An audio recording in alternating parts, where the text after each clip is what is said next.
Good day, everyone, and welcome to American Outdoor Brands, Inc. fourth quarter and full year fiscal 2025 financial results conference call. This call is being recorded. At this time, I would like to turn the call over to Liz Sharp, Vice President of Investor Relations, for some information about today's call. Thank you and good afternoon. Our comments today may contain predictions, estimates, and other forward-looking statements. Our use of words like anticipate, project, estimate, expect, intend, should, could, indicate, suggest, believe, and other similar expressions is intended to identify those forward-looking statements. Forward-looking statements also include statements regarding our product development, focus, objectives, strategies, and vision, our strategic evolution, our market share and market demand for our products, market and inventory conditions related to our products and in our industry in general, and growth opportunities and trends. Our forward-looking statements represent our current judgment about the future, and they are subject to various risks and uncertainties. Risk factors and other considerations that could cause our actual results to be materially different are described in our securities filings. You can find those documents, as well as a replay of this call, on our website at aob.com. Today's call contains time-sensitive information that is accurate only as of this time, and we assume no obligation to update any forward-looking statements. Our actual results could differ materially from our statements today. I have a few important items to note about our comments on today's call. First, we reference certain non-GAAP financial measures. Our non-GAAP results exclude amortization of acquired intangible assets, stock compensation, technology implementation, non-recurring inventory reserve adjustments, other costs, and income tax adjustments. The reconciliation of GAAP financial measures to non-GAAP financial measures, whether they are discussed on today's call, can be found in our filings as well as today's earnings press release, which are posted on our website. Also, when we reference EPS, we are always referencing fully diluted EPS. Joining us on today's call is Brian Murphy, President and CEO, and Andy Fulmer, CFO. And with that, I'll turn the call over to Brian. Thanks, Liz, and thanks everyone for joining us today. Fiscal 2025 marked a pivotal chapter in the American Outdoor Brands story. Our performance not only exceeded expectations, it delivered compelling evidence that the roots of our long-term strategy have taken hold. Across all key metrics, we saw outperformance, fueled by innovation, disciplined execution, and leveraging our agile platform. Perhaps most importantly, we continue to demonstrate that our brands have significant runway for growth, expanding their reach into new categories, customers, and geographies.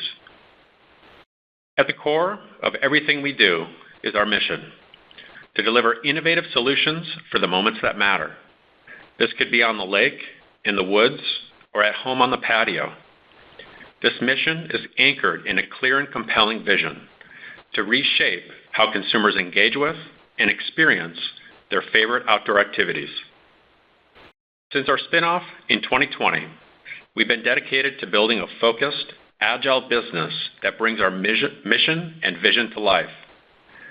We've done this by creating repeatable innovation, expanding distribution, elevating awareness of our brands, strengthening margins, and laying the groundwork for long-term sustainable value, even in the face of a dynamic external environment. We believe fiscal 2025 clearly demonstrated the result of that focus. We achieved net sales growth of over 10%, gross margin growth of 60 basis points, adjusted EBITDA growth of 81%, double-digit growth in our outdoor lifestyle category, and double-digit growth in our traditional and international sales channels. Our performance this year is the direct result of our relentless commitment to innovation. By continually introducing differentiated, IP-protected products that resonate with outdoor consumers, we have not only fortified the strength of our brands, but also deepened our partnerships with key retailers who seek instant turnkey access to a portfolio of brands that drive foot traffic and pull-through. Over the course of the year, we launched a range of standout new products that reflect both the strength and breadth of our innovation pipeline. Here are 3 highlights. Bubba SFS Lite.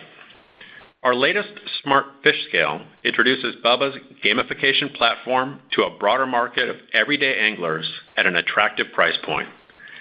Designed to enhance Bubba's appeal as a lifestyle brand that crosses both freshwater and saltwater markets, the SFS Lite extends the reach of our subscription model to over 50 million anglers in the U.S.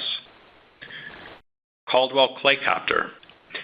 This revolutionary new target system for shotgun sports combines a handheld electric thrower with biodegradable discs, making range visits easier, more exciting, and more environmentally friendly. Lastly, the Grilla Pyro. Grilla's first pizza oven expands the brand into a new product category. The Pyro is the first self-monitoring, pellet-fed outdoor pizza oven with a rotating stone that eliminates burn spots and delivers true wood-fired flavor and perfectly balanced baking with the push of a button, all in as little as 2 minutes.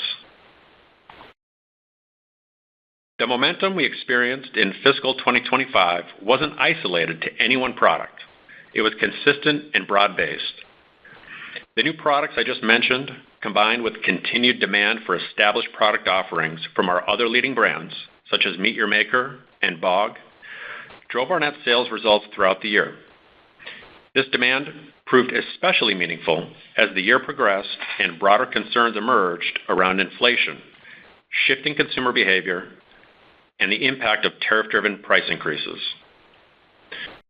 We believe these external pressures prompted many retailers to accelerate order placements in the last few weeks of our fiscal year in April. These actions occurred after several new tariff policies were put into place that would likely lead to near-term price adjustments across our markets. While some of this activity reflects a degree of demand pull forward, we believe this dynamic also underscores the confidence retailers have in our ability to deliver innovation that drives store traffic and category growth. Despite certain macroeconomic factors, we believe the momentum from fiscal 2025 points to something deeper than short-term market noise. It reflects a durable consumer affinity for our brands and a growing recognition of the differentiated value we bring to the outdoor market.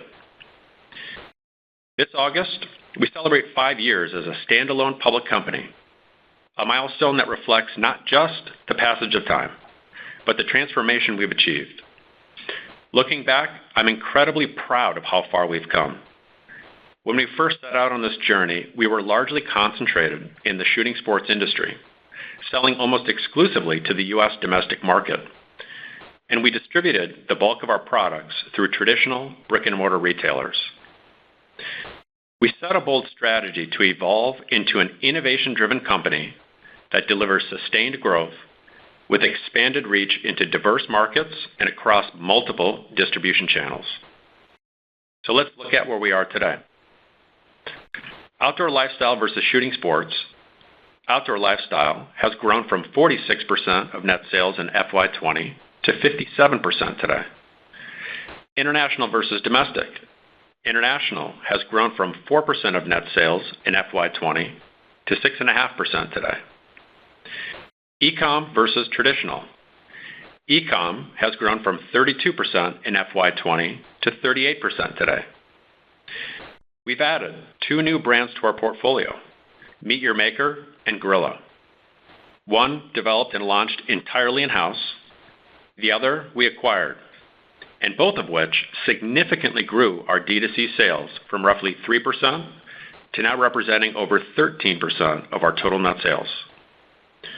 New products have proven to be a critical driver of growth. Sales from new products introduced after FY20 have delivered a 5-year compound annual growth rate of over 40%, while combining to represent roughly 50% of our net sales in FY25. We took steps to protect future revenue, securing 170 new patents, growing our patent portfolio by over 65%.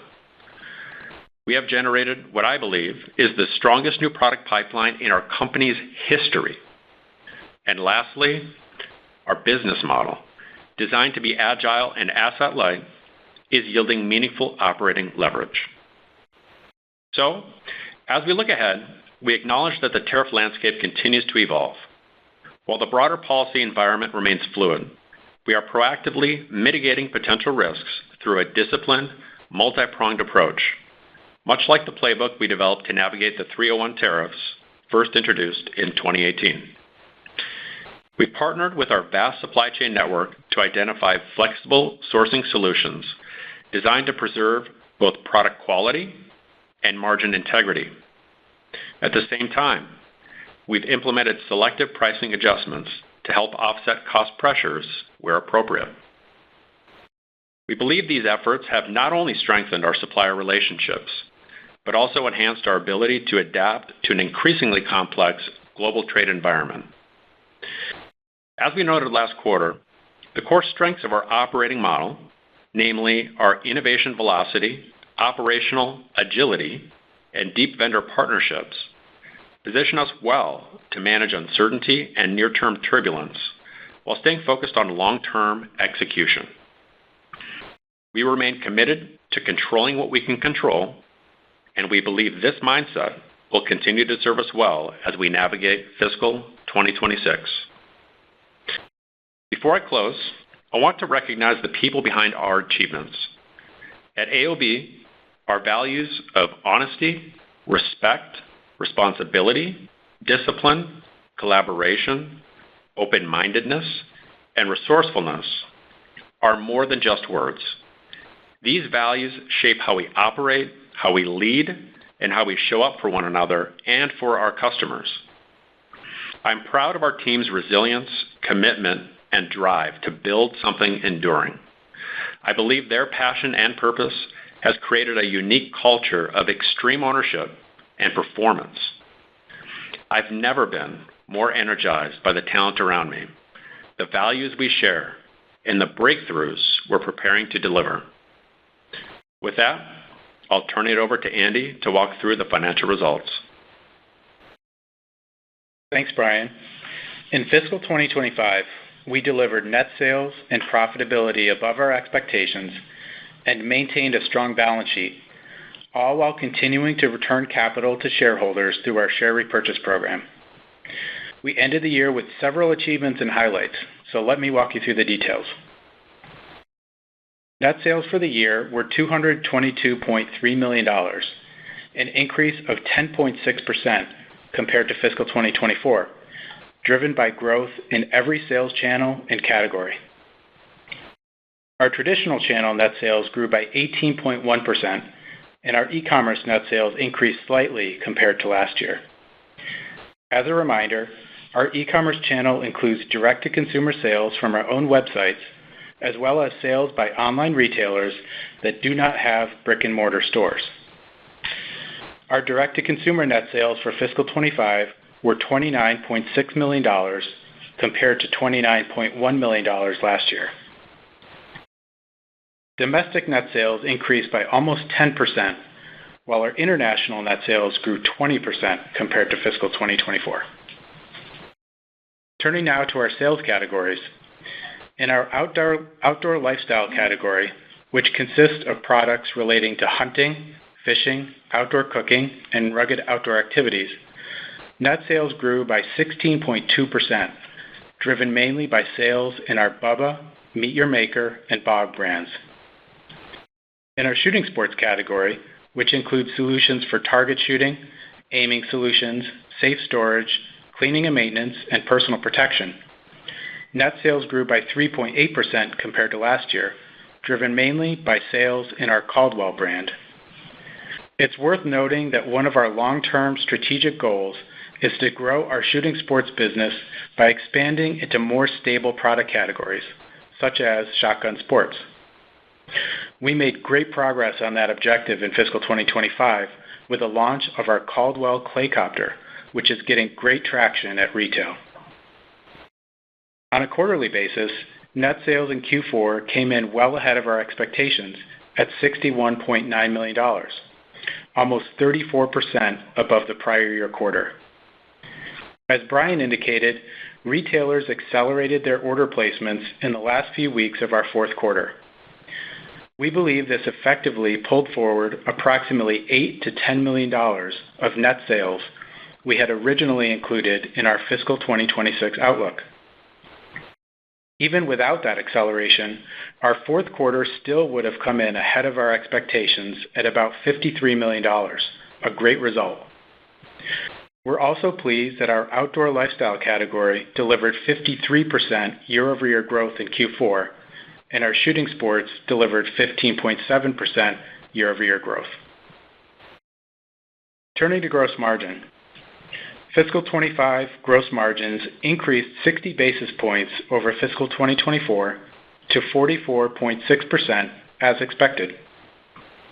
The increase was mainly due to higher sales volumes, partially offset by higher tariff and freight costs. We're pleased with this result, which is consistent with our long-term target for gross margins in the mid-40s. Turning now to operating expenses. For the full year, GAAP operating expenses totaled $99.4 million, a slight decrease from $100.9 million in the prior year. As a percentage of net sales, we improved efficiency by reducing operating expenses from 50% to 45%, reflecting strong operating leverage.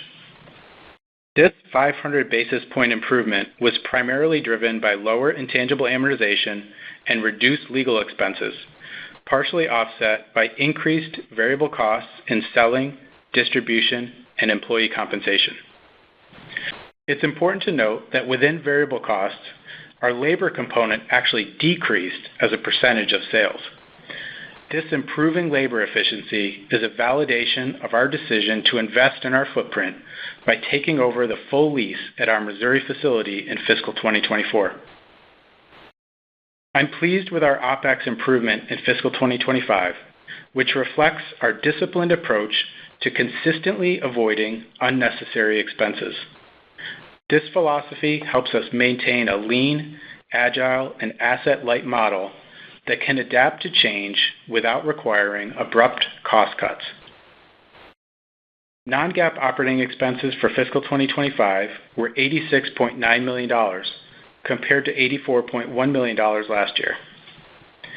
Non-GAAP operating expenses exclude intangible amortization, stock compensation, and certain non-recurring expenses as they occur. GAAP EPS for fiscal 25 was a loss of 1 cent, compared to a loss of 94 cents in the prior year, while non-GAAP EPS in fiscal 2025 was 76 cents compared to 32 cents in fiscal 2024. Our fiscal 25 figures are based on our fully diluted share count of approximately 12.8 million shares, and for fiscal 2026, we expect our fully diluted share count will be about 12.9 million shares outside of any share buybacks that may occur. Full-year adjusted EBITDA in fiscal 2025 was $17.7 million, up 80.8% over fiscal 2024. Turning to the balance sheet and cash flow. We continued to strengthen our balance sheet, ending the quarter with cash of $23.4 million and no debt, after repurchasing approximately $3.8 million of our common stock. During fiscal 2025, we generated cash from operations of $1.4 million, which was lower than last year. You'll recall that last year we cleared out some slow-moving inventory in Q4, taking our inventories to fairly low levels. This year, we brought inventories up to more normal levels, and we purposely invested in the new products Brian described earlier. An increase of $13.6 million in accounts receivable resulted from the strong order volume we received in the last 3 weeks of the year. That order volume also drove our inventories down at year-end to $104.7 million. Looking ahead to fiscal 2026, we expect inventory seasonality similar to fiscal 2025. We expect inventory to increase in Q1 and Q2 as we prepare for hunting and holiday seasons, and then decrease in Q3 and Q4 with a target to end fiscal 2026 at about $100 million. Our balance sheet remains strong and debt-free. We ended the year with no balance on our $75 million line of credit, so as of Q4, we have total available capital of roughly $115 million. Turning to capital expenditures, we ended the year with CapEx of $3.9 million, and for fiscal 2026, we expect to spend about the same amount, mainly for product tooling, maintenance, and patent investments. Lastly, we continue to return capital to our shareholders through our share repurchase program. During fiscal 2025, we've repurchased roughly 374,000 shares of common stock at an average price of $10.11 per share.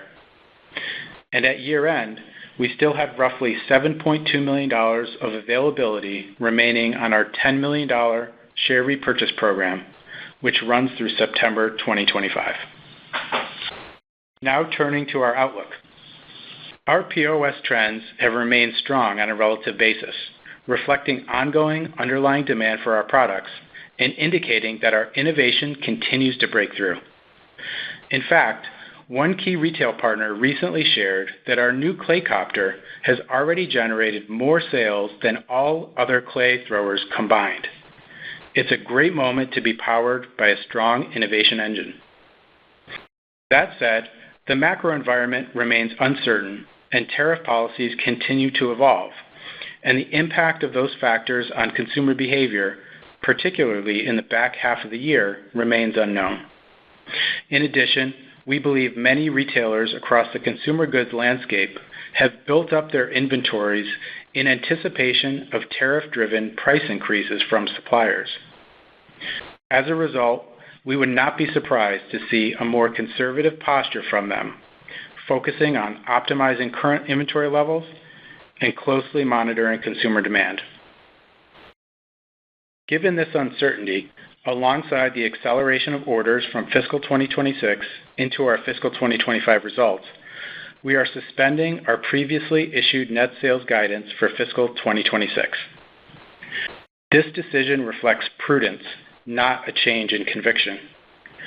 The strategic achievements Brian outlined, along with our strong balance sheet, debt-free position, and flexible capital allocation strategy, give us the agility we believe is critical in navigating the year ahead. Let me share some thoughts on how we're approaching fiscal 2026. First, seasonality. Our business is seasonal in nature, with Q1 typically coming in as our lowest net sales quarter, Q2 and Q3 as the highest net sales quarters, and Q4 coming in higher than Q1. We expect this pattern will continue in fiscal 2026. However, the acceleration of orders that we experienced at the end of Q4 will have an outsized impact on our first quarter net sales, and to a lesser degree, the remainder of the year. Next, turning to gross margins. I'll begin by discussing the current tariff landscape and our existing efforts to minimize the impact of additional tariffs on our gross margins. As we've discussed before, the majority of our products are manufactured in China by supply chain partners with whom we have long-standing relationships. Some of our products are impacted by the Section 301 China tariffs, which were enacted in 2018 with tariff rates of 7.5% or 25%. More recently, we're impacted by two additional tariffs. First, the steel and aluminum tariffs under Section 232, with a rate set at 50%. These tariffs impact a small number of our products, mainly grills. Second, the IEEPA tariffs, which are set at an incremental 30%. That includes 10% reciprocal and 20% fentanyl. These tariffs impact the remainder of our China-sourced products that are not subject to the Section 232 tariffs. We've assessed all of our products, and we've moved the small number of those that we know today will clearly benefit from long-term production outside of China. However, since the majority of our products are impacted by the IEEPA tariffs, and those are not yet finalized, outcomes from ongoing tariff negotiations could greatly drive a preference shift across multiple countries of origin. So, we've worked closely with our suppliers, and we've mapped out transition plans for the balance of our product portfolio, positioning us to rapidly shift production as needed to countries outside of China, such as Vietnam, Cambodia, Indonesia, and Thailand, among others, within 6 to 12 months of making that decision. As a reminder, the higher tariff costs are capitalized as variances into inventory at the time of purchase, and these variances are amortized to the P&L based on inventory turns. As such, for fiscal 2026, we expect that higher tariff costs will begin to have a larger impact on our income statement in Q3 and into Q4. Our supply chain efforts are currently focused on sourcing products that preserve our strong margins while meeting our high-quality standards. We benefit from long-standing collaborative relationships with suppliers who have helped share in the additional tariff burden and supported our efforts to explore sourcing opportunities outside of China, an initiative that may help mitigate the effects of the IEEPA tariffs. As we assess those opportunities, our asset-light model, which includes ownership of our intellectual property and tooling, gives us the agility to make timely adjustments across our supply chain. That flexibility allows us to remain focused on sourcing high-quality products at the most competitive total cost, regardless of country of origin. In addition to our supply chain efforts, we've implemented price increases to help offset the higher tariff costs. Looking ahead, we will continue to monitor our product categories to ensure our pricing remains competitive. We believe our strong IP-protected products afford us a level of protection at the retail counter. Lastly, with regard to OpEx, we remain committed to disciplined cost management, focusing on what we can control while continuing to invest in R&D, sales, and marketing to drive long-term growth. As a reminder, with our 5th anniversary, we will no longer qualify as an emerging growth company. As such, we expect to incur approximately $1 million in additional annual public company costs beginning in fiscal 2026. In a related note, I'm happy to share that based on a preliminary list of additions posted on June 6th, we are slated to join the Russell 3000 Index and the Small Cap Russell 2000 Index effective when the U.S. stock market opens on June 30th. We are honored to rejoin the Russell. Our inclusion enhances our visibility within the investment community and reflects our continued focus on creating lasting, sustainable value for our shareholders. In closing, we are extremely pleased with the degree of strength and flexibility we've built into the business. As we navigate fiscal 2026, we believe we have the tools to remain agile, responsive, and well-positioned for long-term growth. And with that, operator, please open the call for questions from our analysts. We will now begin the question and answer session. To ask a question, you may press star, then 1 on your touch-tone phone. If you are using a speakerphone, please pick up your handset before pressing the keys. If at any time your question has been addressed and you would like to withdraw your question, please press star, then 2. At this time, we will pause momentarily to assemble our roster. And your first question today will come from Mark Smith with Lake Street Capital Markets. Please go ahead. Hey, guys. Alex Sternick's on the line for Mark Smith today. Thanks for taking my questions. First one for me, you mentioned a little bit about the $8 to $10 million of fiscal 26 demand that was pulled into Q4. Could you provide some more color on that? And then given that pull forward into Q4, what else are you seeing early on in Q1 in terms of consumer discretionary spend? Yeah, Alex, this is Andy. I'll take part of this, and then Brian can jump in too. So yeah, the $8 to $10 million.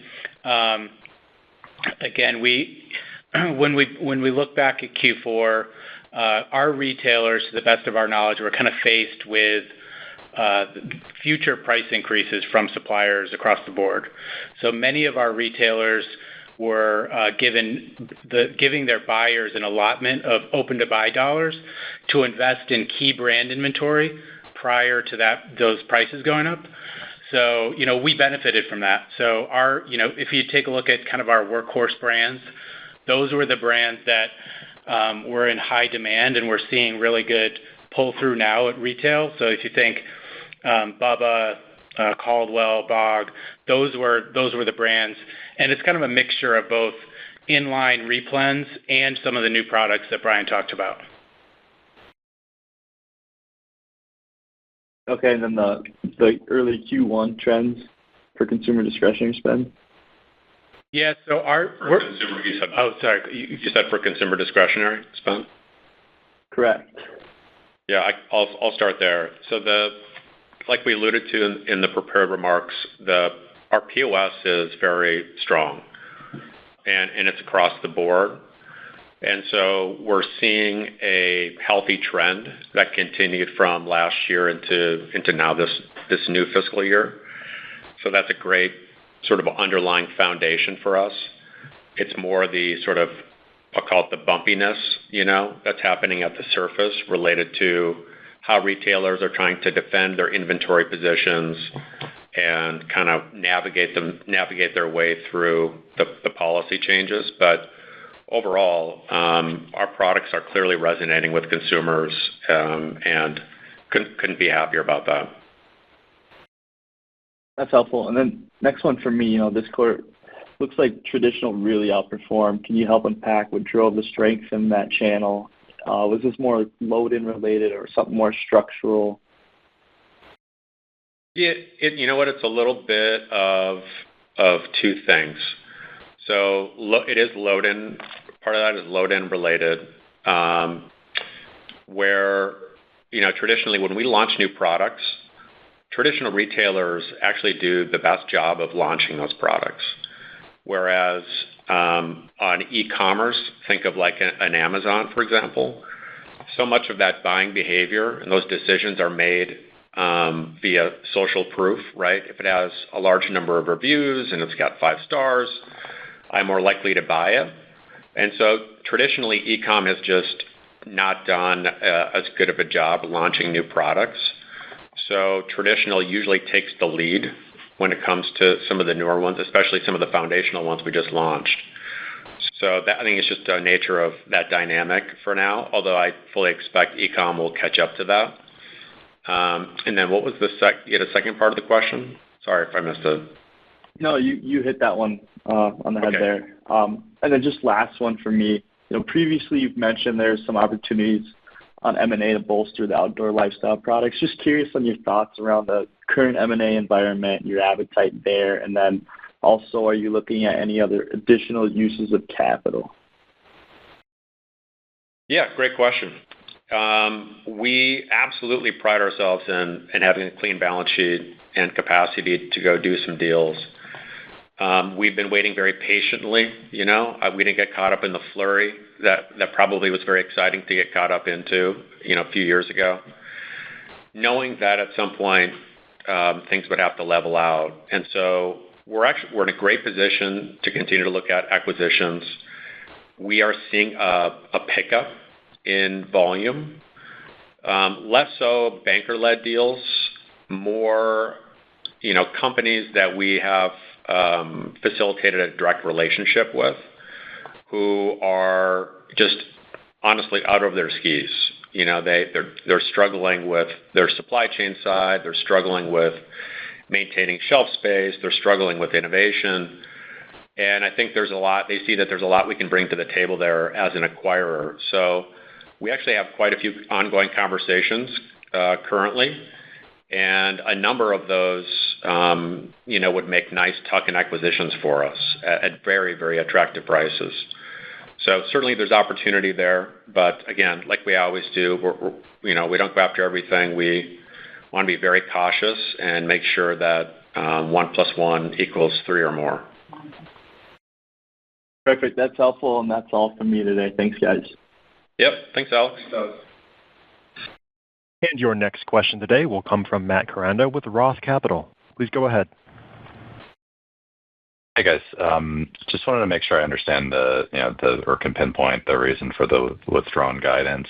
So after the pull forward in orders that you saw, did you actually see a pause in retail order flow in, call it, the late April, May, early June timeframe? What does sort of order activity look like with your retail customers currently? Hey, Matt, it's Brian. So that's pretty accurate. I would say, the 3 weeks of orders towards the end of our fiscal year, those were orders that we had anticipated receiving in the first few months of Q1. So they really were accelerated into our Q4. With that said, Q1 was off to a slower start because those orders obviously took place just before that. With that said, the underlying POS trends again remain very, very strong. So as those two begin to converge, as retailers continue to see the sell-through of our products, Andy alluded to one large retailer, just giving a hat tip to the Caldwell Clay Copter, outselling their other clay throwers combined. So the strength is there. I think it's just going to take them kind of selling that through and then coming back. I think they're also just from their perspective, from the retailers, they're trying to, again, navigate this environment with their own balance sheets. And one of the key themes we've seen coming out of the destocking that occurred 2 years ago is generally they want to maintain lower levels of inventory. They don't want to get, they don't want to have too high like they did before. And we're also seeing them shift their preference towards a fewer number of brands, but where they're seeing a lot of traction, especially where they bring in foot traffic. So that's where we believe we're very, very well positioned. We actually see it as a positive that our retailers came to us off the bat asking for these opportunities, which, by the way, came without any discounting and things like that. It was just purely organic. So I'm not worried about it per se, but certainly in Q1 we started off a little bit slower just because of the differences in timing. Okay, that helps clarify a little bit. Also curious, I guess you alluded to it in your answer just now, but so POS has been strong. There's been a pause in sort of order activity, I guess, that maybe creates a little bit of an air pocket in the first quarter. What do your retail customers need to see before they come back to the well? Is it just a thinning out of inventory, and so as they cycle through stuff over a quarter or so, they'll come back to the well as long as POS looks normal?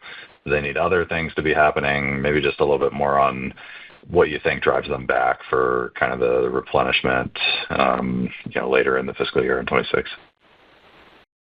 Yeah, I think they're trying to balance, obviously these retailers sell thousands and thousands of different products from different vendors, and they're trying to manage that overall portfolio.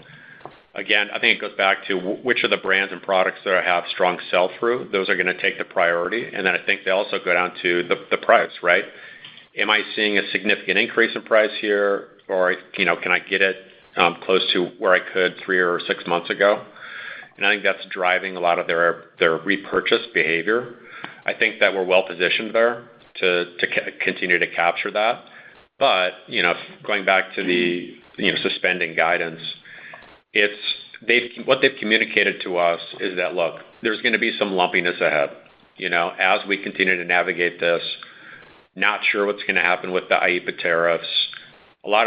Remember too, a lot of these retailers have their own private label businesses, and they can range from anywhere from 5% of their total net sales to, I've seen as high as 30 to 40% of their net sales. So they're also sourcing a lot of this product directly, and they, in some cases, have just limited supply chains and ability to move things. So they're trying to manage those pieces. But going back to AOB, where do we fit in with that? I think it's possible we'll see some lumpiness, which just gives us a little bit less visibility. But overall, again, I'm encouraged by that underlying strength and what we're seeing with the consumer pull through. Okay.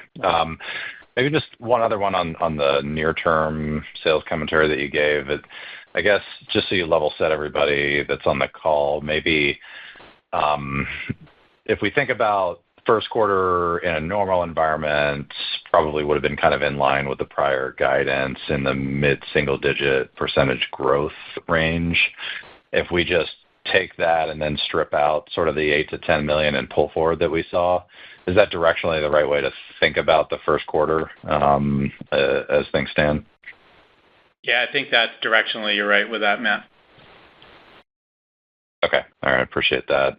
And then just maybe the last one is on tariffs and just kind of get a sense for if you're willing to talk about how much exposure you have within your cost of goods to China. How should we think about that in 25? Are we making any incremental sourcing decisions that move some of that away from China in 26 that would sort of materially change the percentage of your COGS coming from China?